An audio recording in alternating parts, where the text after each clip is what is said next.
Bienvenidos a este video introductorio sobre el curso de fotografía de paisaje que próximamente estaremos dictando en Escuela La Lumière. Permítanme presentarme, mi nombre es Cristian Nicolier, soy fotógrafo amateur desde hace unos 20 años y profesional desde hace unos 15 años y me especializo en la fotografía de paisaje y en la fotografía documental.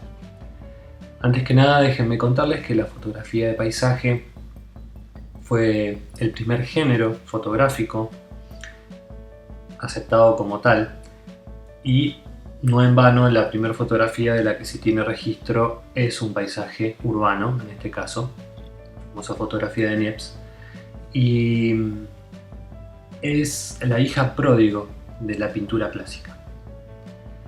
Hay varias razones para que esto sea así, pero las dos razones más importantes son, primero, una cuestión estética, en donde las reglas compositivas de la pintura funcionan muy bien en el paisaje. Claro que ya vamos a ir viendo en el curso que también se pueden romper, y que hay razón para romperlas, y que las reglas de composición con criterio, si se rompen con criterio, pueden dar resultados excelentes. Y la otra razón es técnica, ya que al principio de la historia de la fotografía los tiempos de exposición eran muy largos y evidentemente necesitaban elementos inmóviles para poder fijar la imagen en el material sensible, por lo que el paisaje era un elemento por excelencia para poder hacer este tipo de fotografías de varias horas de exposición. Y finalmente porque necesitaban o encontraron en la fotografía la manera más fiel de documentar lugares que de otro modo eran contados en escritos o por pinturas. La fotografía de paisaje tiene otro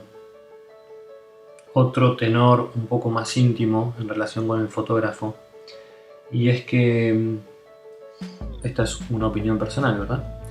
Y es que no siempre, la fotografía de paisaje no es una foto que uno llegue a un lugar, saque la foto y se vaya, requiere de tiempo, de preparación, de paciencia, de tenacidad. Entonces, todo ese tiempo en el que uno pasa ante un lugar majestuoso como el que estamos viendo ahora, por ejemplo, pero esperando la mejor toma, son tiempos en donde unos lo podrían considerar tiempo muerto, pero en donde yo considero que son tiempos para uno conectarse con uno mismo y con la naturaleza. Realmente es una experiencia maravillosa poder pasar esos momentos, a veces en soledad, a veces acompañados de colegas, pero siempre absorbiendo lo más que se puede del lugar donde uno se encuentra. No siempre esto es así, más hoy en día, donde el tiempo siempre es dinero, siempre es costo. Entonces, a lo largo del curso también vamos a intentar de analizar circunstancias fotográficas para sacarles el mayor provecho sin por ahí tener que estar esperando horas o días hasta encontrar la mejor toma.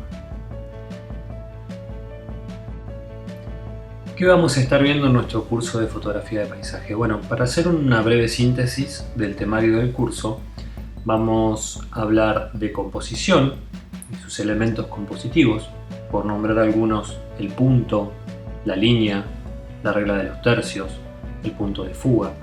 Por otro lado, vamos a hablar de técnica, velocidad de exposición, diafragma, distancia hiperfocal, exposiciones prolongadas, diurnas y nocturnas. Vamos a estar hablando de clima fotográfico, la hora dorada, la hora azul, cuál es la diferencia entre ambas, cómo se aprovechan, la fotografía con nube o con lluvia.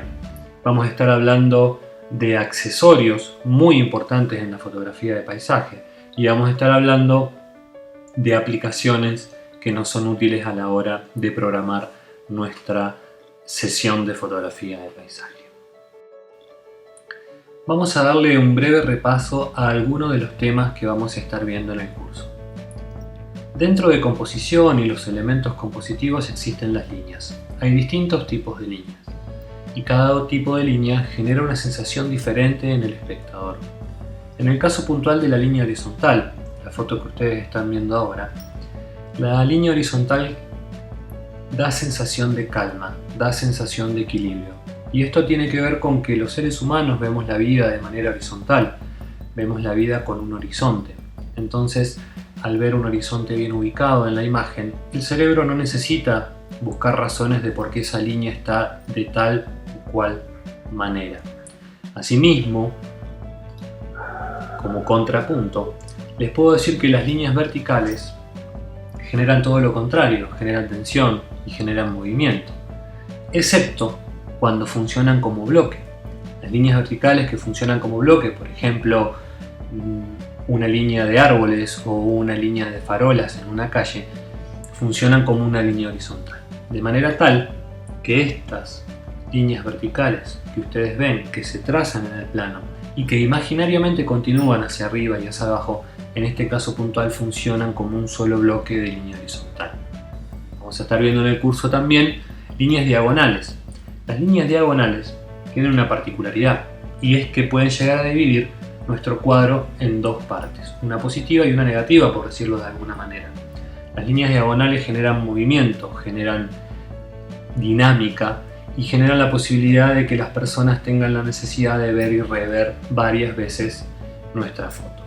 Asimismo, las líneas curvas también generan ese tipo de efecto.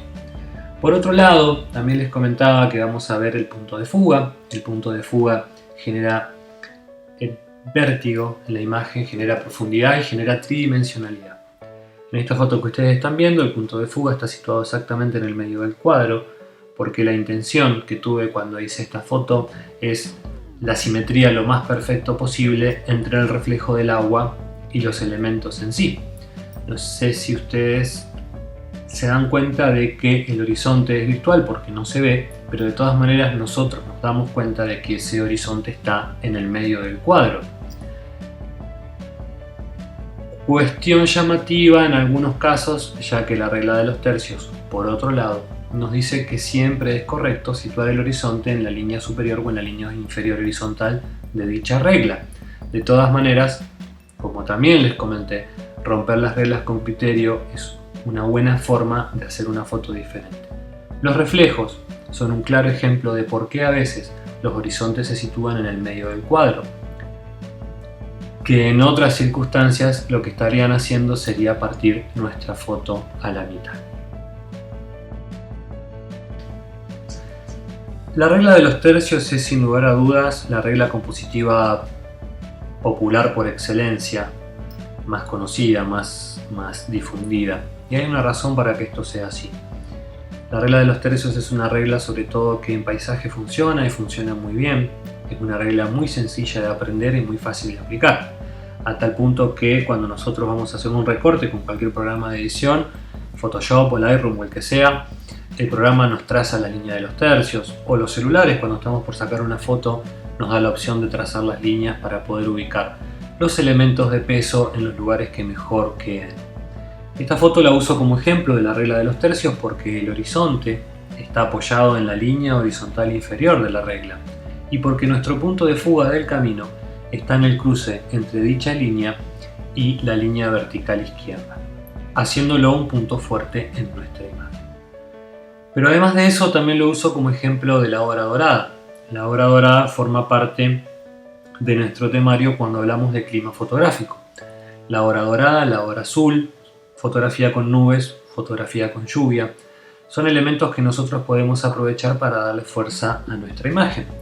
En el caso de la hora dorada o de la hora azul tiene que ver con el momento del día en el que el sol se sitúa por encima y por debajo del horizonte. Los tiempos y cómo sacarle provecho a ese momento del día. No solamente por los reflejos que nosotros acá vemos son evidentes de la luz del sol en las nubes, sino porque tenemos combinaciones de temperaturas de color y porque genera textura en los elementos de nuestra imagen.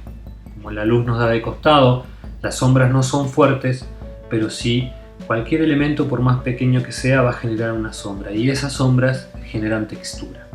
La hora dorada y la hora azul no siempre necesariamente se tienen que aprovechar en fotografías a color, también se pueden aprovechar en fotografías blanco y negro como vemos acá. Cuando el sol se levantó sobre esta cascada y el cambio de temperatura ambiente empezó a hacer efecto, esta cascada empezó a levantar ciertos vapores que es lo que ustedes visualizan como nubes. Nubes que un ratito antes, cuando el sol estaba oculto, no había forma de que me quedaran en la foto. De la misma manera, El clima fotográfico también tiene que ver con fotografías con nubes, por ejemplo. Acá tenemos un ejemplo muy interesante de una foto que no está sacada ni en hora dorada ni en hora azul, pero que seguramente no hubiese sido lo mismo sin la participación de las nubes y sin el corte de las líneas de luz a través de las mismas. Para ir terminando, les comento que en el curso también vamos a estar haciendo una salida práctica, un trabajo de campo en el cual vamos a aplicar todos los elementos que vamos a haber estado viendo a lo largo del curso. Posteriormente, con esas mismas fotos, las fotos de esa salida, vamos a hacer una clase destinada exclusivamente al revelado y a la edición de la fotografía de paisaje, ya sea color o en blanco y negro. Por un lado, el revelado con cámara RAW, fundamental en la fotografía de paisaje, porque lo cierto es que no siempre podemos directamente en toma recuperar los detalles de luces y sombras que por ahí nosotros pretendemos. Por eso recurrimos a archivos RAW, al rango dinámico de las cámaras y al revelado. Levantar algunas sombras, bajar algunas luces, en fin, depende lo que nuestra imagen nos requiera. Y por otro lado, la edición con Photoshop, en donde vamos a través de la edición de luces y sombras, tratar de darle dinamismo, textura, darle tridimensionalidad a nuestra toma y reforzar y potenciar los elementos que nos hicieron hacer esa toma en primera instancia. Bien, espero que lo hayan disfrutado tanto como yo. Esto es un brevísimo repaso de lo que vamos a estar haciendo en el curso intensivo de fotografía de paisaje próximamente en Escuela La Lumière. Muchísimas gracias.